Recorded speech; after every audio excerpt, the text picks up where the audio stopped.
Quero falar sobre a Venezuela agora, porque o secretário de Defesa e contratado do governo Trump, Pete Hegseth, anunciou a Operação Lança do Sul, o que significa que o USS Gerald Ford está agora na zona de operações no Caribe.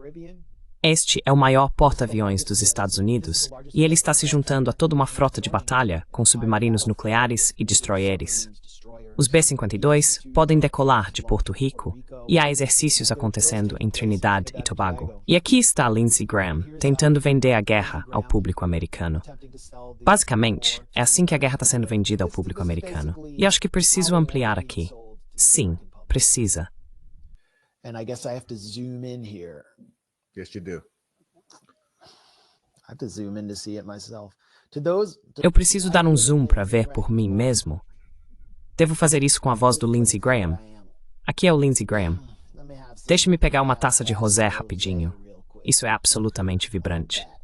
Para aqueles que se perguntam o que está acontecendo na Venezuela, vocês devem entender que o presidente Trump está extremamente sério em relação a impedir que o Estado narcoterrorista da Venezuela continue envenenando os americanos com drogas ilegais. O presidente Trump também acredita que Maduro é um líder ilegítimo. Parece que um de seus assessores escreveu isso. Um líder ilegítimo cujos dias estão contados.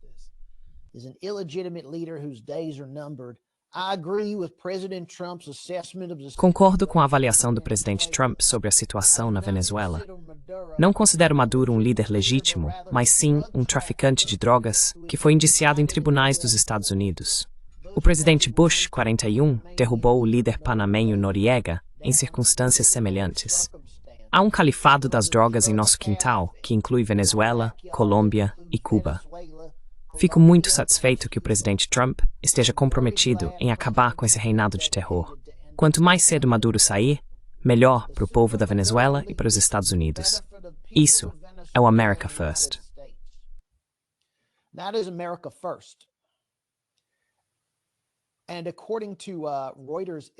E de acordo com a pesquisa Ipsos da Reuters, que saiu hoje, 21% do público americano apoia Lindsey Graham em uma intervenção militar dos Estados Unidos na Venezuela. 21%. Eu não sabia que havia tantos gusanos, esquálidos e contratistas de defesa na América. É um número grande, mas na verdade é uma minoria muito pequena de americanos que apoia Lindsey Graham nisso. E a mentira é a das drogas, a guerra às drogas. Mas repare como ele insere a palavra califado, califado das drogas.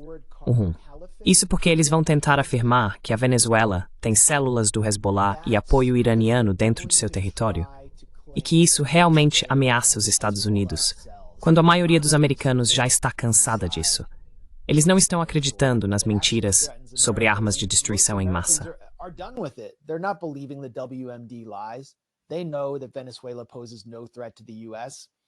Eles sabem que a Venezuela não representa nenhuma ameaça aos Estados Unidos. Trata-se de petróleo, contratos, pilhagem e neocolonialismo, de esmagar um governo independente que não recebe ordens do regime norte-americano. Mas a mentira são os cartéis. Que Nicolás Maduro comanda um cartel de drogas, que ele é um narcoterrorista e que usa drogas como forma de terror, como se o fentanil que entra nos Estados Unidos estivesse sendo enviado por Maduro. Dizem que ele é o chefe do cartel dos sóis. Essa é a designação emitida pelo Departamento de Justiça sob o ex-agente da CIA, William Barr, que foi procurador-geral no primeiro mandato de Trump, para colocar uma recompensa de 15 milhões de dólares pela cabeça de Nicolás Maduro. Agora é de 50 milhões, ou talvez 25 milhões. Acho que é 50. Sim, is this Todd? O cartel dos sóis não existe. É uma mentira gigantesca. Por que não houve nenhum? Tipo, não parece que a grande mídia, como The Washington Post ou The New York Times, esteja tão empolgada com essa guerra como esteve no passado.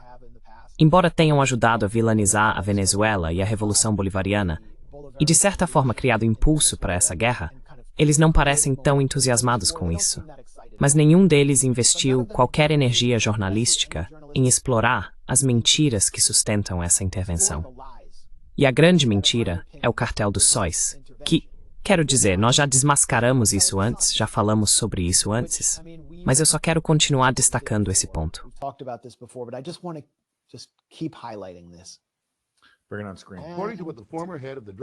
Mostre na tela o que o ex-chefe da Administração de Fiscalização de Drogas disse a Mike Wallace.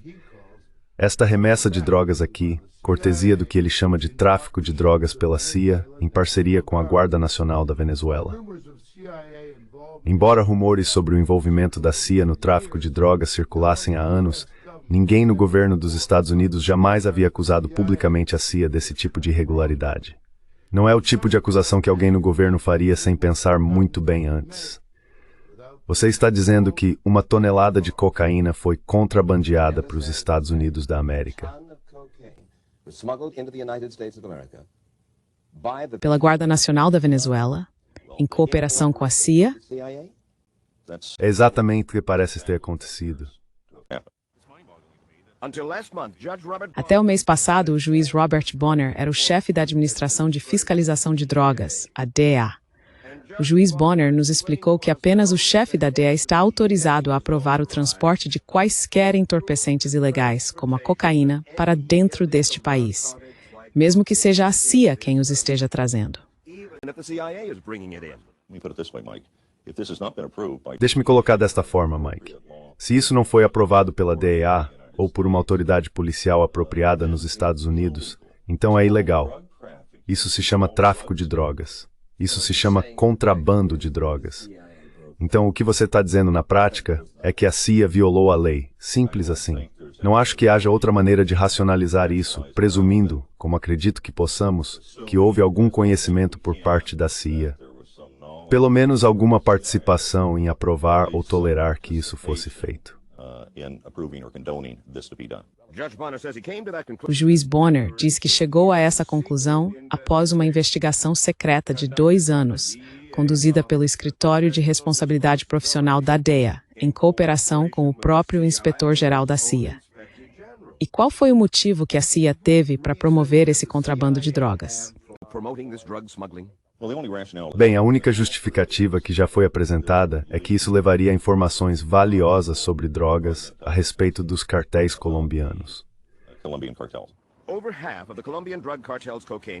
Mais da metade da cocaína dos cartéis colombianos cruza a fronteira com a Venezuela, a caminho dos Estados Unidos e da Europa. Na década de 1980, a CIA recebeu do então presidente Reagan a missão de desenvolver informações sobre os cartéis de drogas colombianos. Assim, a CIA, junto com a Guarda Nacional da Venezuela, montou uma operação secreta de contrabando de drogas no país que pudesse lidar com o transbordo da cocaína dos cartéis colombianos a caminho do mercado. O plano era infiltrar-se no cartel, e funcionou, pois a operação secreta da CIA e da Guarda Nacional rapidamente acumulou mais de 1,5 toneladas de cocaína contrabandeada da Colômbia para a Venezuela, em caminhões, sendo depois armazenada no Centro de Inteligência Antinarcóticos em Caracas. Financiado por VOR, o comandante do centro e homem da AIA na Venezuela era o general Guarda Nacional Ramón Guillén Dávila.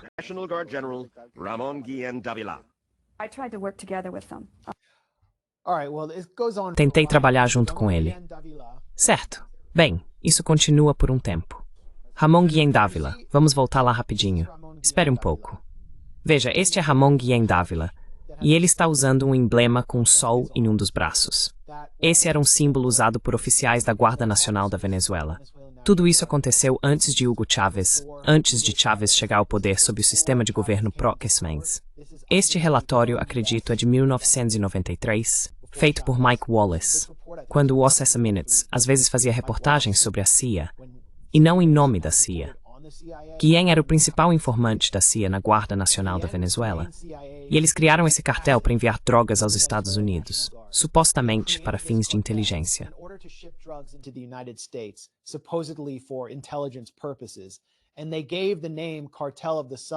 E eles deram o nome de Cartel dos Sóis a esse cartel simplesmente por causa dos emblemas que aqueles membros da Guarda Nacional pré-Chávez usavam. Então, toda essa história de Cartel dos Sóis é algo que foi criado pela CIA para envenenar os Estados Unidos. Quero dizer, para onde foram aquelas 20 toneladas, na verdade acho que 22 toneladas, de cocaína que eles enviaram para os Estados Unidos foram parar nos narizes dos americanos. E agora isso foi apenas reabilitado para ter como alvo a Venezuela, para que possam justificar possíveis ataques de decapitação contra Nicolás Maduro, para, você sabe, matar seus líderes, fazer uma operação ao estilo Noriega. Então é uma mentira gigantesca. É uma mentira no nível das armas de destruição em massa, que se a mídia dos Estados Unidos dissesse a verdade, lembraria aos americanos como a CIA envenenou a própria sociedade nas décadas de 1980 e 90.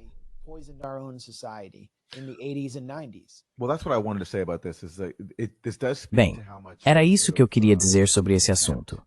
Isso realmente mostra o quanto as pessoas do governo Trump têm desprezo pela mídia, ou, pelo menos, o quanto acham fácil enganar a mídia, porque são tão preguiçosos com essa propaganda. Eles estão reciclando um cartel com o qual a CIA costumava trabalhar para agora impulsionar essa campanha de mudança de regime contra Maduro, alegando falsamente que ele é o chefe desse cartel. E eles confiam que a mídia dos Estados Unidos simplesmente não vai verificar os fatos sobre isso. Como você fez? Você até mostrou um trecho de uma das instituições jornalísticas mais respeitadas que existem, o 60 Minutes, ou pelo menos o que costumava ser. E mesmo assim, isso não penetra. O grande público não viu isso e não sabe disso. Houve reportagens sobre o fato de que Tulsi Gabbard basicamente afastou analistas de inteligência que contradiziam as alegações do governo Trump, certo? Quero dizer, isso já foi noticiado.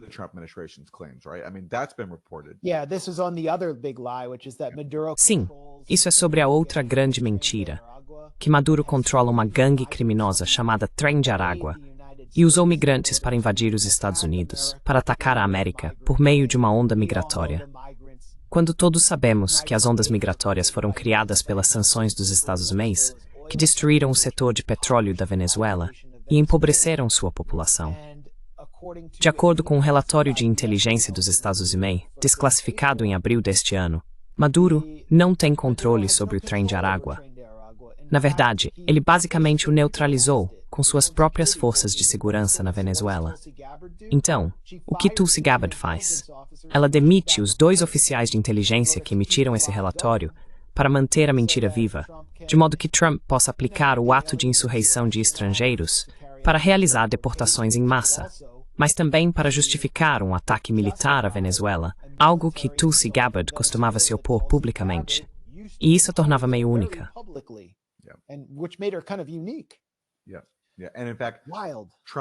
Na verdade, Trump usou aquelas credenciais que Tulsi Gabbard tinha por ser contra a guerra, contra a mudança de regime e contra a politização da inteligência, do Iraque à Síria, para ajudar a se eleger. E como ele retribui o favor? Ele vai lá e basicamente preside uma nova enganação, uma nova farsa de mudança de regime e usa a credibilidade que ela havia construído entre alguns setores para promover isso.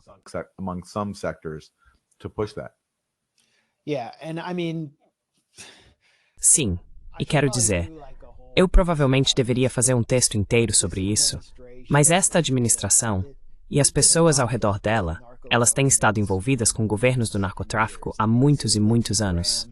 Quero dizer, este é o Lindsey Graham. Olhe para o rosto do Lindsey Graham. Ele tá tipo, olha só esse homenzinho aqui. Os bons e velhos tempos. Sim. Joe Lieberman. É como a hidra de 3 cabeças dos neoconservadores. Joe Lieberman, John McCain e Lindsey Graham.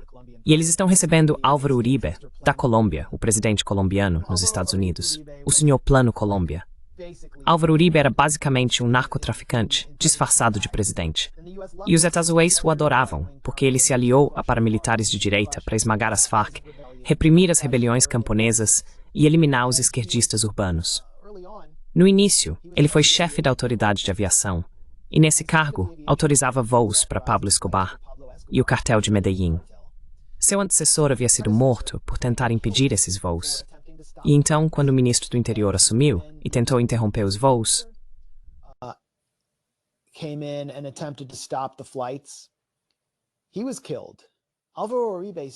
ele foi morto. Álvaro Uribe de alguma forma sobreviveu ao seu mandato como ministro da aviação, Ele cumpriu 2 mandatos, e então trouxeram Ivan Duque, que basicamente era o procurador de Uribe, para cumprir seu 3º mandato. E Uribe estava envolvido com todo tipo de gangster colombiano. Duque era muito próximo de Rubio. Uribe é muito próximo de Rubio. Eles adoram esse cara. Ele era uma espécie de peça-chave do programa americano na Colômbia. É por isso que... acho que foi Hugo Chávez. Ele se referiu à Colômbia como o Israel da América do Sul. E, na verdade, isso foi algo que apareceu em uma análise da Agência de Inteligência de Defesa sobre os principais traficantes de drogas na Colômbia. Em 1991, Uribe foi listado entre os importantes narcotraficantes colombianos.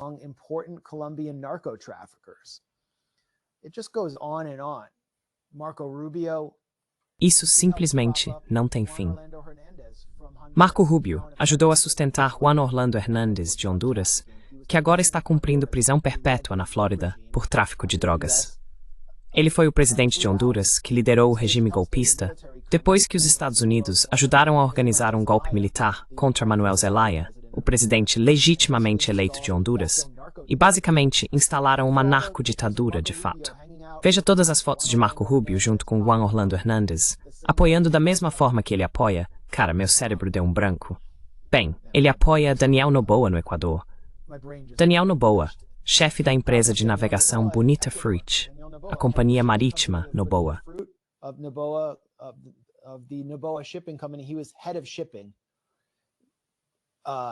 Ele era o chefe de transporte marítimo.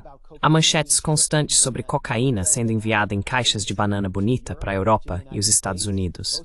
A maior parte da cocaína, e do fentanil, mas principalmente da cocaína, que entra nos Estados Unidos, vem pelo Pacífico, passando pelo Equador.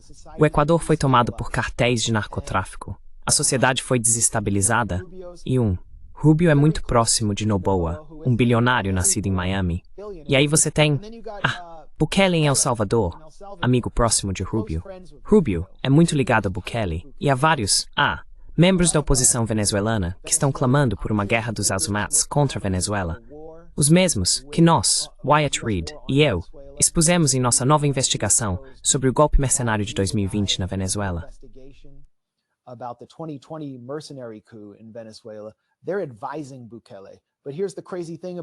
Eles estão assessorando Bukele. Mas aqui está a coisa louca sobre Bukele. Ele foi aclamado como um herói da guerra às drogas que esmagou a Mara Salvatrucha, a MS-13, em El Salvador.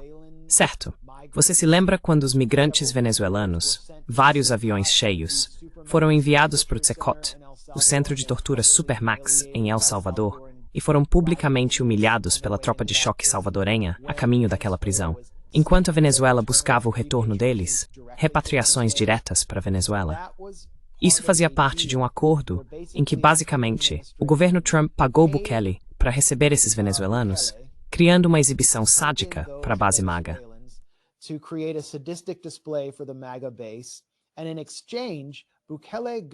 E, em troca, Bukele conseguiu que figuras importantes da MS-13 fossem enviadas de volta dos Estados Unidos, onde haviam se tornado informantes que a DEA e o Departamento de Justiça estavam usando para reprimir redes de cartéis e gangues dentro do país. Então Trump jogou o Departamento de Justiça aos leões para agradar Bukele. E por que Bukele queria que essas figuras da MS-13 voltassem para El Salvador? Quero dizer, elas já estavam em prisões no Osaminas, ajudando a inteligência e as forças da lei dos Estados Unidos. Por que eles queriam? Porque havia seu acordo secreto com eles.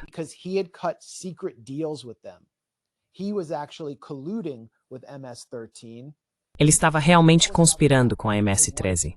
Isso é um fato bem estabelecido, e ele queria garantir que eles fossem silenciados em sua prisão de Secot, que ninguém jamais ouvisse falar deles novamente. Então ele os trouxe de volta, e eles não delataram a parceria com Bukele. Isso continua e continua. Marco Rubio. Não o chamamos de Narco Rubio à toa. Quero dizer, isso tem sido... Se você acompanha até mesmo a mídia corporativa em espanhol, é de conhecimento público que Marco Rubio morava na casa de seu cunhado, Orlando Cecílio, irmão de sua esposa, Bárbara Rubio, em Miami, quando Orlando Cecílio era um dos cowboys da cocaína de lá. Ele foi preso por tráfico de toneladas de cocaína. Perguntaram a ele sobre isso na Univision. Univision. Y entonces se entera que Orlando Sicilia, Ele está perguntando isso ao Rubio enquanto ele concorria à presidência. He's asking Rubio about it while he was a presidential candidate.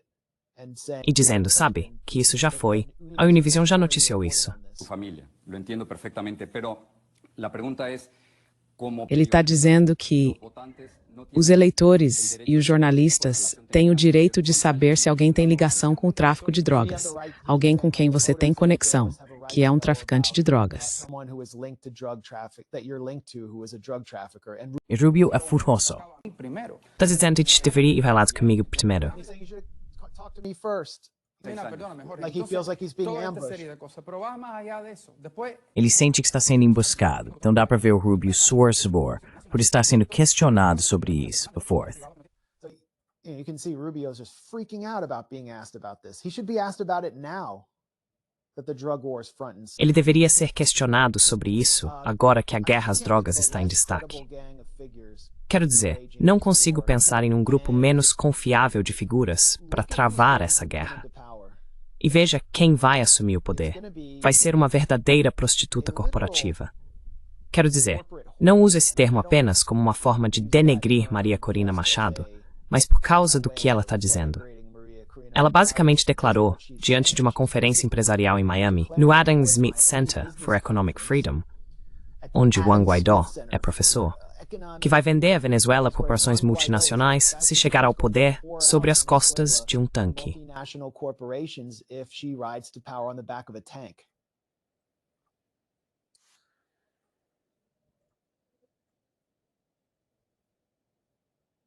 $1.7 trillion.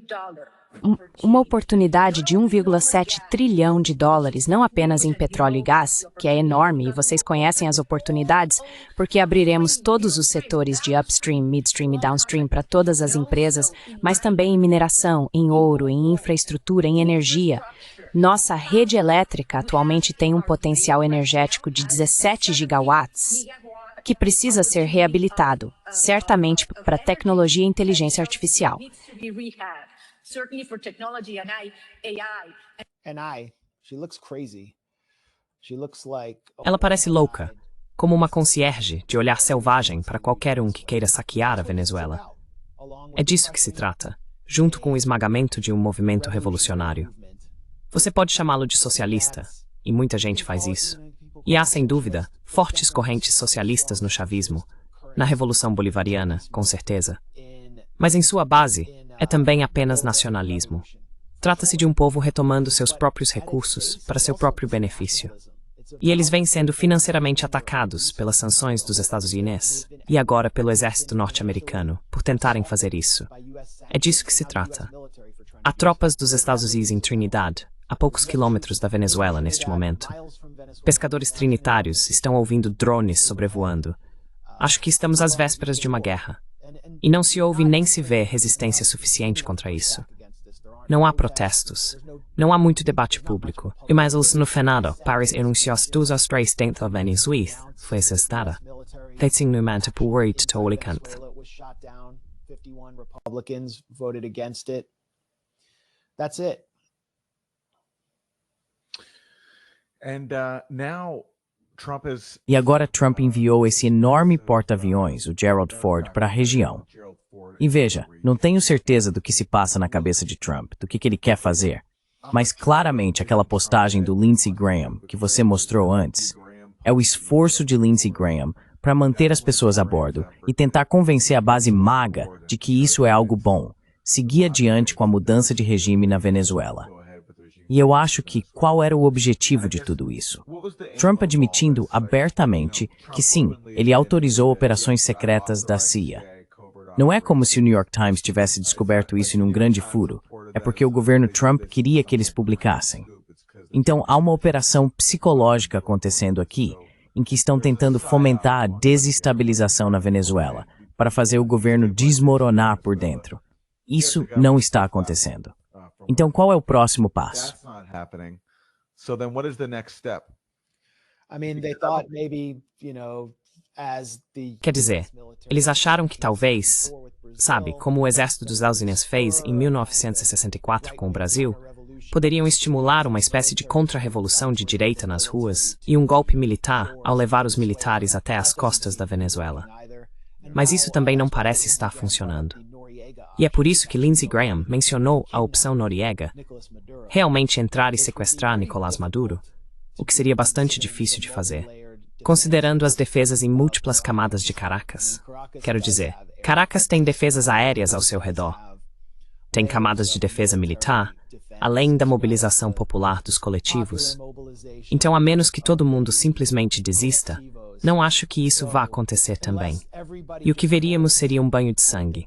Mas não falo com ninguém, dentro ou fora da Venezuela, que acha que os estadounidenses simplesmente vão desistir sem fazer algo com esse enorme acúmulo de forças.